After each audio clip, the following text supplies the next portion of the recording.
Welcome to Storycomic Presents, where we interview amazing storytellers and artists. This is episode 232. I'm your host, Barney Smith of Storycomic.com, and we're excited to have back with us for a fifth time the award-winning and internationally celebrated author, Amy Lawrence. Hi.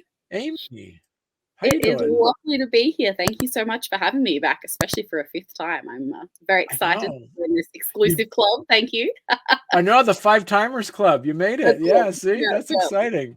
That's great. So you've had some books that come out since the last time we talked, you know, with Inkprint Press and some of your inklets, and then you also have a book that came out called April Showers, which we'll talk about. But first, I wanted to kind of touch base with you because we've never talked on a December before, and I wanted to ask you about, and I love this. I don't know if you remember, you said this in a previous interview.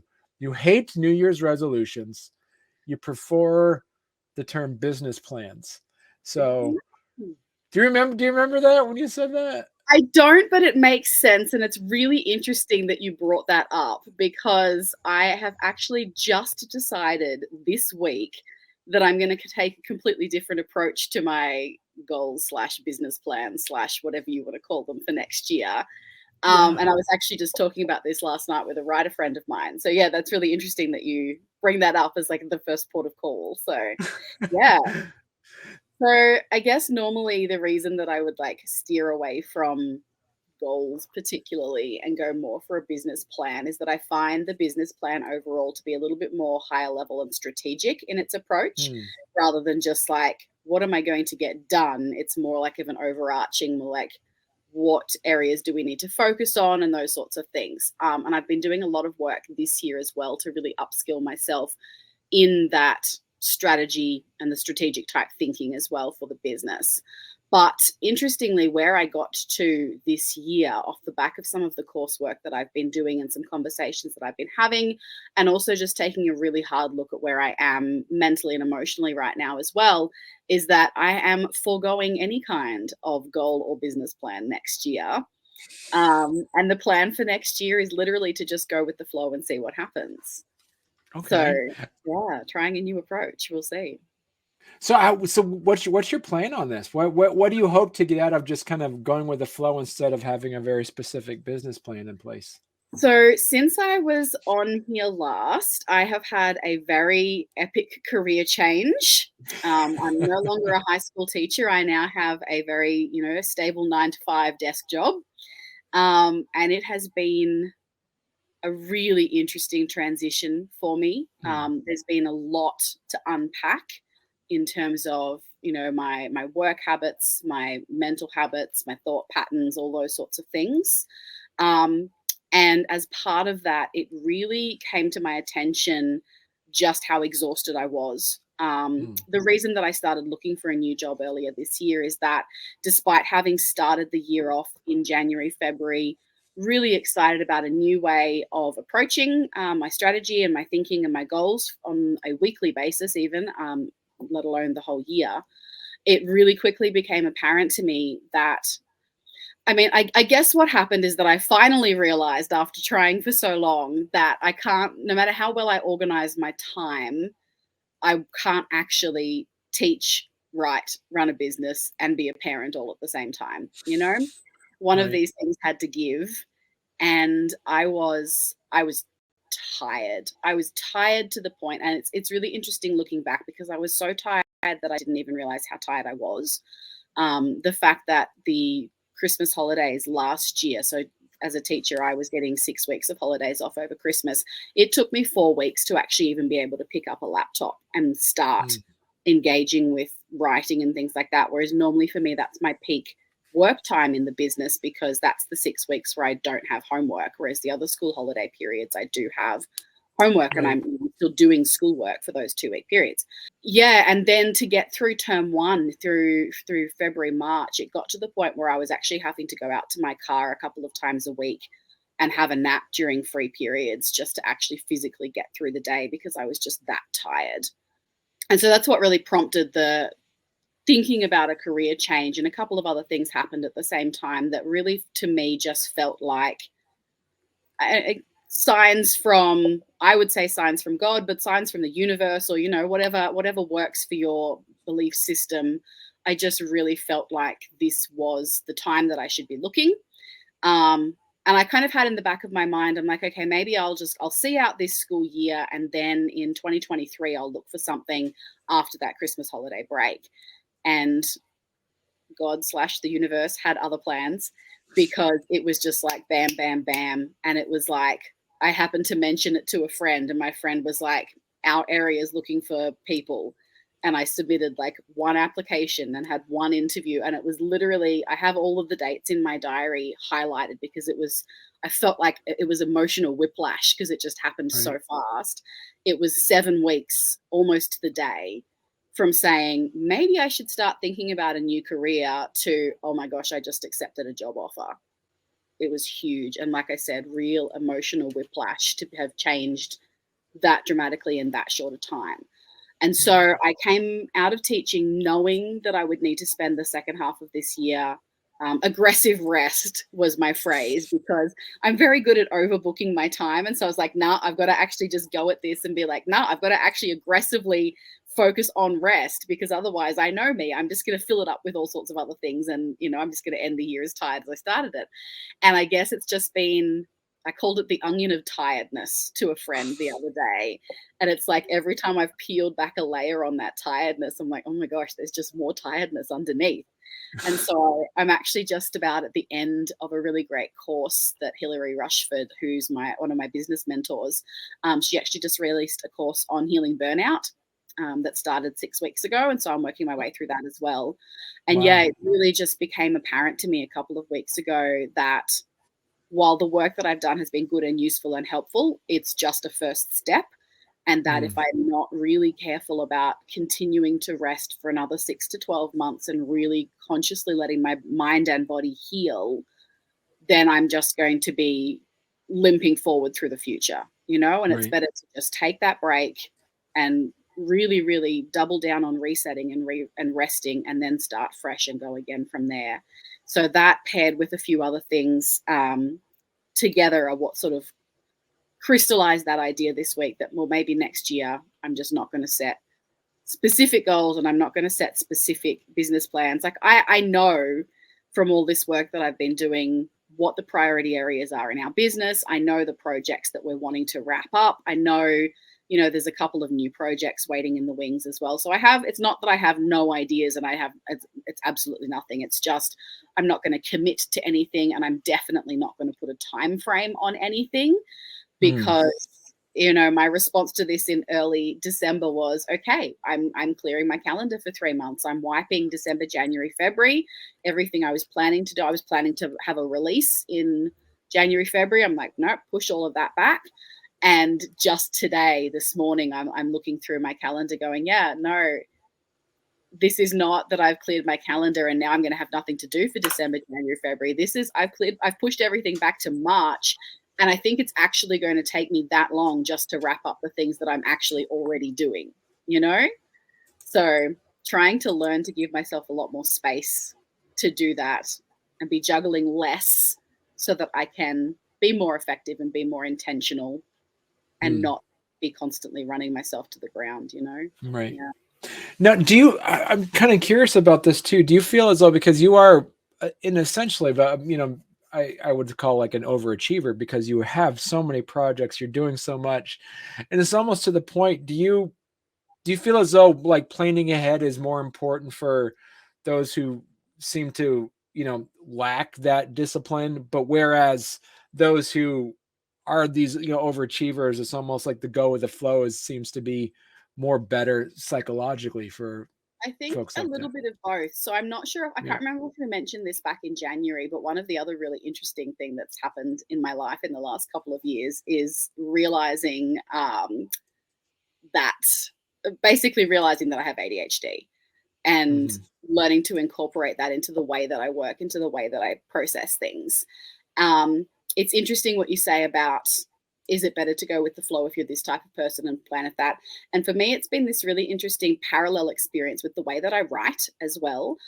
When I first started writing most of my novels, I did without, I'm not going to say completely into the dark without an outline. But it's like I knew the end point. I knew where I wanted to get with the story.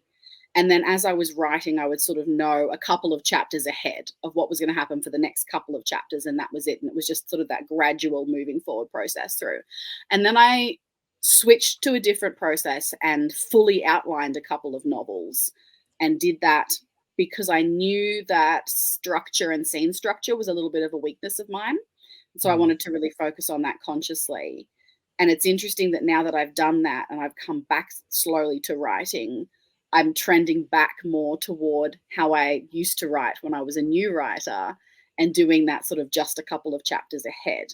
And I feel that the same with that as with this overall business planning and goal setting for the year is that it's been a really, really valuable process for me to have experienced both ways of doing things. And I think that because I have experimented with that detailed outlining and that detailed planning, both of, books and business at a higher level, I think that that has really upskilled me. And so now when I can go with the flow, it's with a lot more expertise behind me and a lot more understanding of the pitfalls maybe and the things to watch out for as I'm going, that I definitely didn't have that knowledge beforehand. And I don't know that I would have gained that knowledge, at least not as quickly, if I hadn't experimented with using more structured ways of organizing myself in the interim. Do you have any predictions on your creativity, if how much when you come out of this chrysalis of sorts, how it'll affect, say, like your writing style or some of your creativity? I don't know. I'm really interested to see. I'm really hoping that it will allow me to engage with writing more often. What I have discovered through researching a lot of other writers and just paying attention to a lot of other writers' processes and things like that, I apparently actually write very fast. I think we've talked about the fact that for a while there, instead of tracking my word count, I tracked my time spent writing. And I had my little squares in the back of my diary that I was coloring in for every 15 minutes that I did writing. I'd color in my little squares in my diary. And I have a very detailed spreadsheet that has like several years worth of data in it now to show what my average writing speed is, because I would keep track of my word count as well, because I'm too paranoid not to. But the focus was the time spent writing. And so it's great because I've got all of this really solid, and I think that's yet again another example of like having gone at it really free form and then gone into some structure to get more data and to give myself a better grounding and understanding. And now that I have that data and that understanding, I can go back into free flow again, because I know that in a 15-minute session, I can write 450 to 550 words. And if you add all of those 15-minute sessions up, I plan on an average of 2,000 words an hour. And apparently that's quite a lot. So I'm really hoping that, I'm still really settling into the rhythms of this new job that I'm doing. And there are some more changes to that coming again early next year as well that I'm going to need to account for, to sort of shift and settle into. But I'm really hoping that once I get settled into that, I am going to be able to have a lot more designated time for that writing and for those 15-minute sprints, because it doesn't take too long for 15-minute sprints of 500 words to start adding up quite quickly if I'm able to integrate that more consistently throughout my week. So I'm really hopeful that it will mean that I can start finishing novels a lot more frequently, because let's be honest, I have not finished a novel since early 2020. Maybe it was 2019, in fact, even. It's been a long while anyway, put it that way. Yeah, so I'm really keen to have some more consistent engagement with writing in my life on a regular basis. Obviously I love it because that's why I choose to do it, but I also just feel, for me, particularly, like a lot of people with ADHD really struggle with the whole concept of meditation because our brain is so busy constantly. It's just like I can't clear out space to not have a thought, because I don't even understand what that feels like. Like I'm thinking even when I'm asleep, it feels like half the time.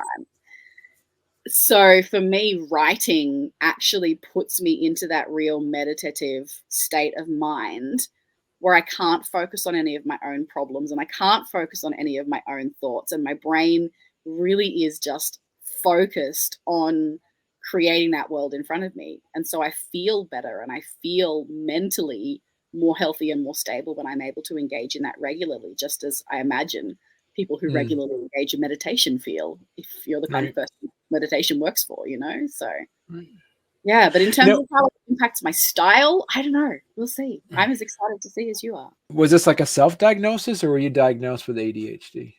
I have not pursued formal diagnosis because there is an incredible cost associated in the state where I live. Okay. But it was my son's school approached us about him and prompted us to begin that investigation. And in the process of that, it was a process of very much, well, that's not ADHD, I do that. Well, that's not ADHD, I do that. And then eventually it was like, I think I see what's going on here. And it's become something that, let's just say, it resonates with many members in my extended family. Yeah. Does that feel like it's almost a relief to kind of be able to identify with that? Very much so. There was a little bit of disappointment, I think, as well, purely because there were some thought patterns and behaviors and things like that I guess I kind of had in my head that I would be able to like muscle my way through and train myself out of, And so to have that really confronting understanding of, well, actually, maybe this is just an integral part of who I am, and I'm actually going to need to deal with this for the rest of my life, particularly because consistency is a thing that ADHD has really struggled with, right? So the idea of something that I have to do consistently all the time, particularly like daily chores and things like that, is gross, disgusting, ick, get it off me now, right? So I was like, no, but surely I can just like work hard and break this habit, and then I won't have to deal with this. And to be told then, or to come to that understanding and realization that, yeah, actually, this is something I'm going to have to grapple with for the rest of my life. There was an initial feeling of disappointment there. But the more that I lean into it and the more that I study it and the more that I understand the ways that it permeates so much of my thinking and so many of my attitudes and the way that I engage with the world, it's become a really, really helpful paradigm to be able to pass all of that through, and to say, oh, that's actually why I struggle with this. So there are specific strategies that I can put in place to support that. And okay, that's actually the underlying cause of that particular thing. So let's address the underlying cause now rather than having to just work on the symptomatic level, So yeah, I think ultimately it's been really empowering for me. Right. And then, so as somebody that, as a creative, what are some of the ways you'd be able to utilize this as to your benefit in a way? Yeah, for sure. I mean, some of the real strengths of the ADHD mindset is that hyper focus and the fact that when you do find something that you're interested in, you can very, very quickly become an expert in it because you've got that. So the ADHD attention is very interest based. It's not that it's actually an attention deficit at all, despite the fact that that's in the name. It's that attention is entirely interest based. And so if you're not interested in something and you can't find a personal connection in it, it's like, the old gif now of the nope octopus, where it's just like crawling along the bottom and it's just like, nope, nope, nope, nope, nope. That is what my brain feels like when I'm trying to force it to engage with something that bores me. And I'm really, really lucky because we have no control over what we're born interested in, I'm just incredibly lucky that general knowledge and the way the world works is a thing I'm interested in. And so, of course, in school, that helps because I'm interested in the way the world works and all the different ways you can put that together. And likewise in teaching, it was really beneficial because I could fixate on a topic and become an expert really quickly. ADHDers are often really good at teaching as well because once we know that that's what's going on, we can become quite meta about our thought processes. And so it's quite easy for me to break down, oh, well, these are the steps that it took me to get to this point, so I can teach you those steps, Oh, wow. Yeah. So yeah, in terms of creativity, I mean, it's the source of all of these like 1,001 projects that are going on all at once, right? So learning, I guess, to be a lot more, and some of the strategy work that I've been doing this year as well, is learning to be a lot more purposeful in how I direct that and go, okay, I have this fantastic ability to generate ideas really quickly and to come up with lots of things that I'm interested in and passionate about. How can I be more strategic in how I apply that, or even how I sequence them and go, Mm. okay, yes, these great ideas, but those need to come after these ideas rather than just getting distracted and halfway through and going to all these other ideas. How can I be more strategic in sequencing those? Exactly, you know, drawing on my skills as a teacher. How would I sequence this for a student if I wanted them to have effective outcomes? Okay, well, how do I sequence that for myself to sort of harness those highlights, you know, those strengths without falling prey to the pitfalls of that way of thinking as well, you know? So yeah, it's very Right. much an ongoing process, but we'll get there. We'll get there. Is it almost like you're saying, like almost like a light bulb kind of went off? Like you're thinking about all of like your how-to books, almost to the Yes, point where, like you say, like you're hyper focused on learning about it, and you decided to kind of like reteach some of that. that's it. Exactly. Yeah, exactly Yeah. like that. Yeah. That's made it even more important to me that I do work on healing this burnout that I'm in as well, because Mm. when I'm tired, I struggle so much more. The negative side of ADHD comes to the front so much more and so much more overwhelmingly when I am tired. So Right. yeah, added layer of motivation there to make sure that I rest myself. Where's your go-to place to kind of reset on your daily or weekly basis? I actually have. Do I have one of them here? I do here. So this is. I'm not affiliated in any way, but I literally credit this tool with changing my life this year. It's called the Elegant Excellence Journal, and it's put out by a woman called Hilary Rushford, who runs a company called Dean Street. And it's it's designed as a weekly journal, and it's really designed to support that development of strategic thinking and strategic planning in yourself, and to really confront you, I guess, with what you are trying to do on a weekly basis and whether that is too much or whether it's actually achievable. And then there are also monthly, quarterly, and 6 monthly check ins throughout the journal as well that take it to that next strategic level of, okay, but what is your long term goal here? Okay, but are these actually serving the Wow. purpose of that long term?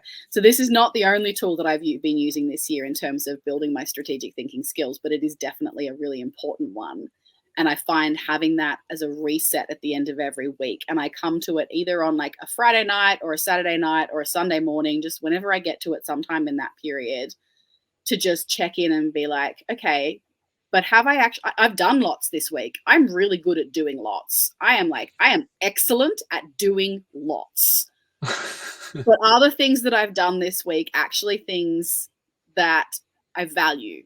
Are they moving me toward things that I care about? Are they moving me towards long-term goals? Are they demonstrating the values that I have about what's most important in life? You know, so yeah, having that weekly check-in to just reset, reground. And I love as well that one of the questions that it prompts you with every week is, what do you want to be proud of in this coming week? And Mm. it's been so interesting for me looking back every single week to a week ago, because again, like, the ADHD time blindness is ridiculous. Last week might as well be 2 months ago. It's gone. Once it's happened, it's gone, right?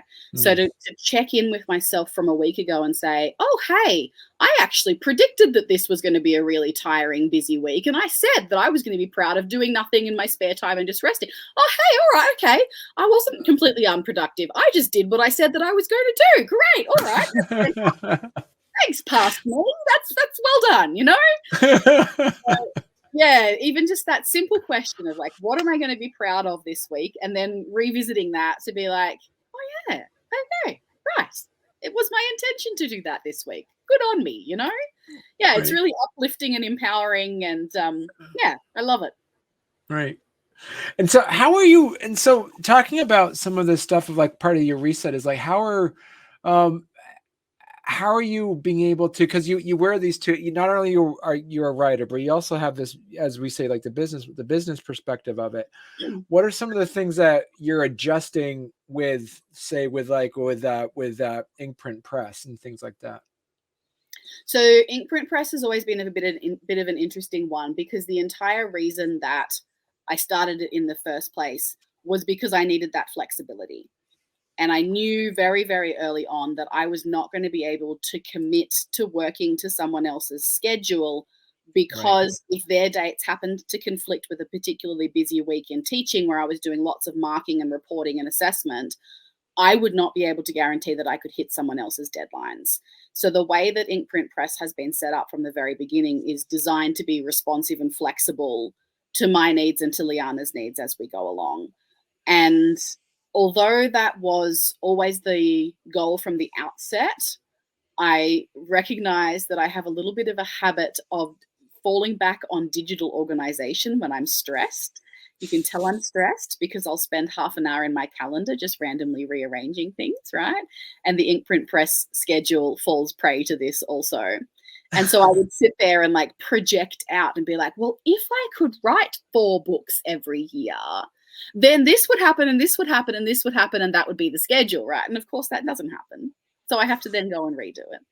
So part of it is learning to relax on that front a little bit, which is why it's going to be interesting next year. So I've had this discussion with Liana and said, look, there really is no actual purpose to us putting things into the schedule until we hand the draft in, because that's the point of Inkprint Press, is that it's designed to be there as a support tool so that we can write flexibly around the needs of our lives and we don't have to be finishing things to a specific deadline.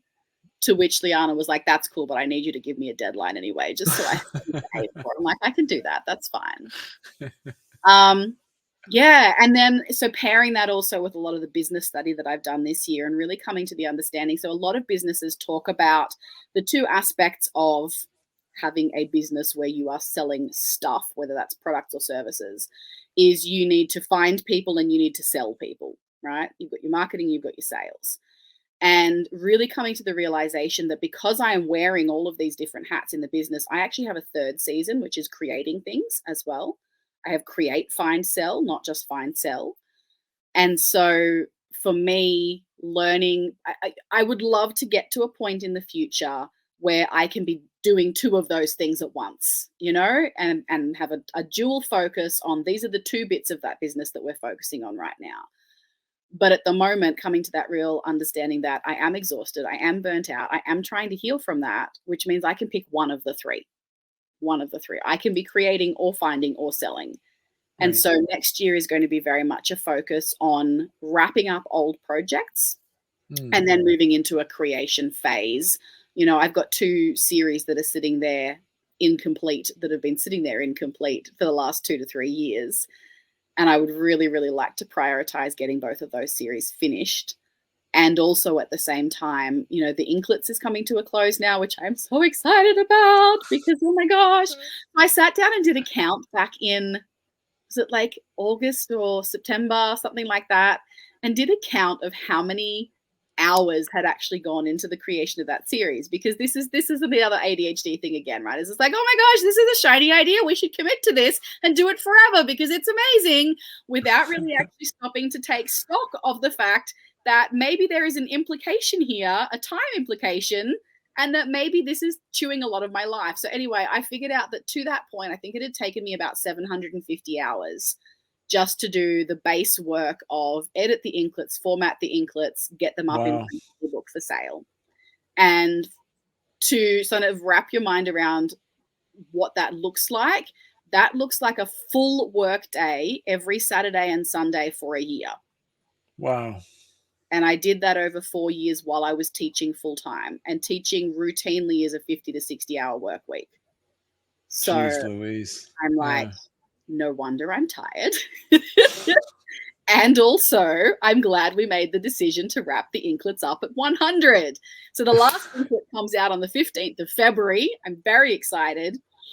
All of the things for the prints and the ebooks are now completely done. I think they're all up with all of our library distributors as well, which is even more exciting.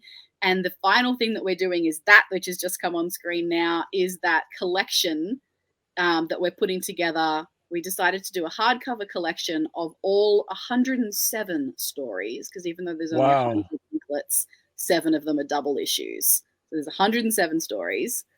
I'm just in the final stages of formatting it at the moment, actually, and it's going to be 778 pages at a 16 hardcover size. It's about 235,000 words.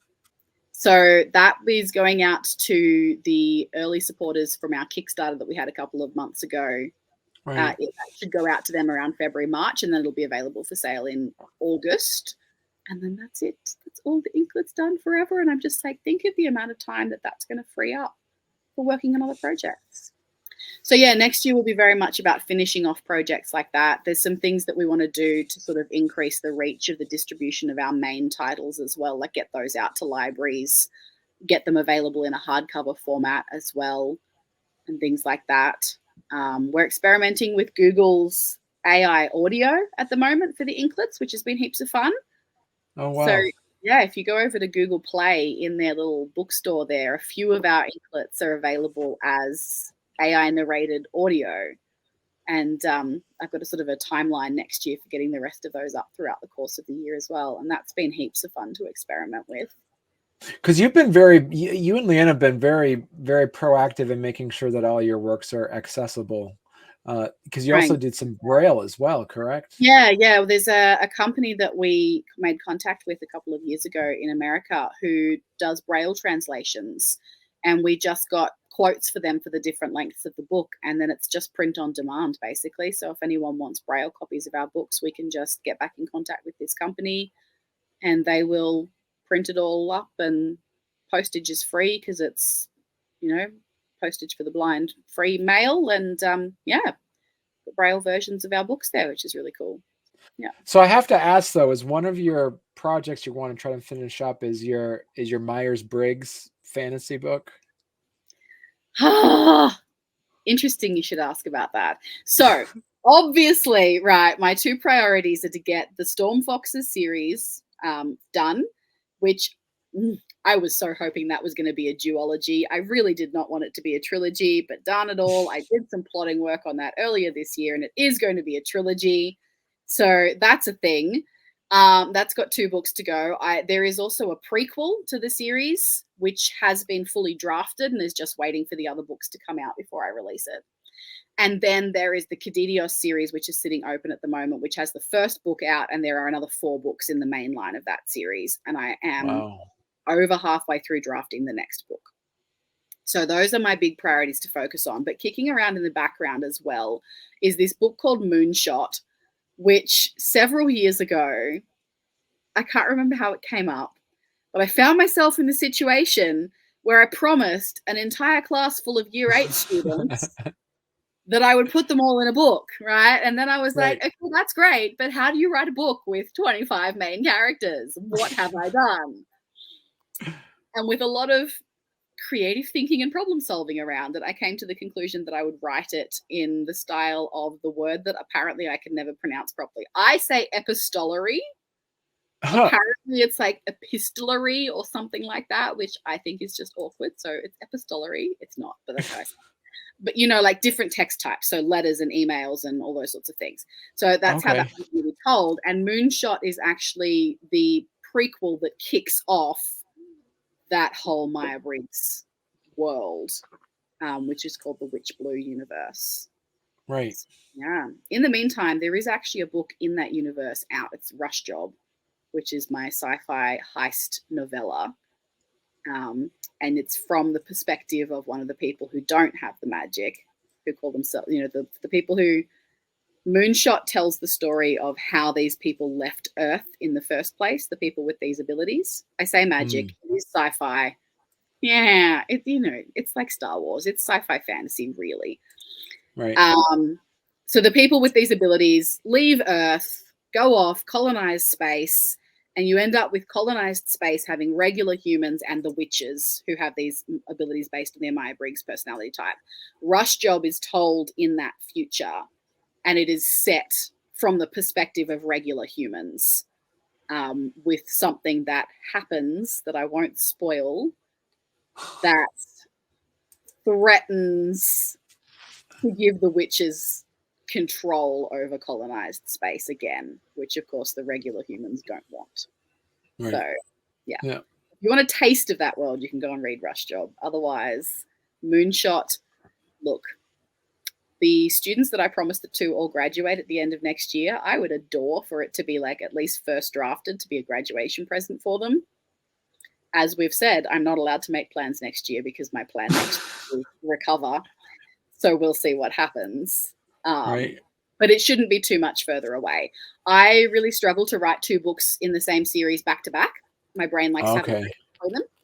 So at the moment, my plan is to finish up the second book of the Kididios series, and then I'll go book 2 of Storm Foxes, and then I'll go book 3 of Kididios, and then it'll either be, I mean, the sensible way to do it would then be to wrap up Storm Foxes, go book 4 of Kididios, and then Moonshot, and then book 5 of Kididios, and use Moonshot at the end there to break up 4 and 5.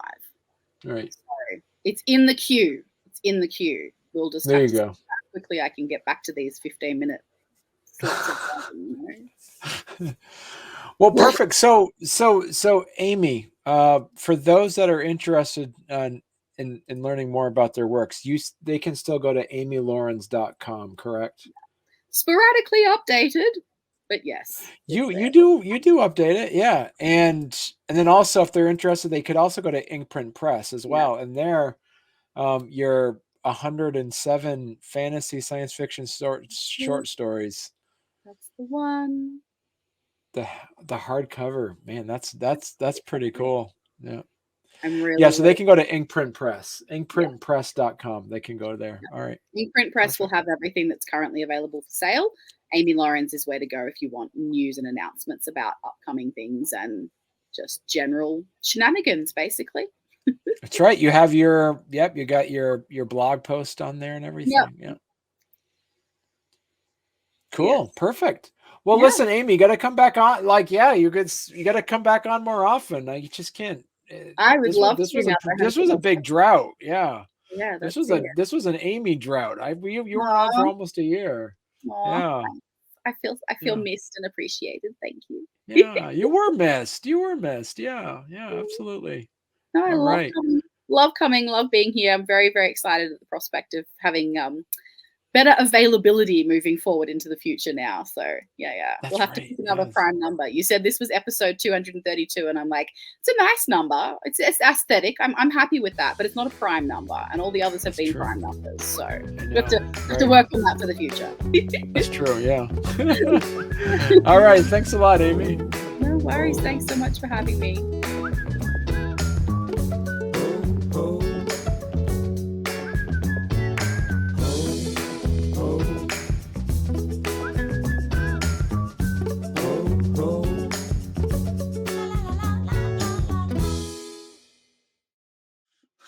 I already had somebody who's been on 5 times before you, but but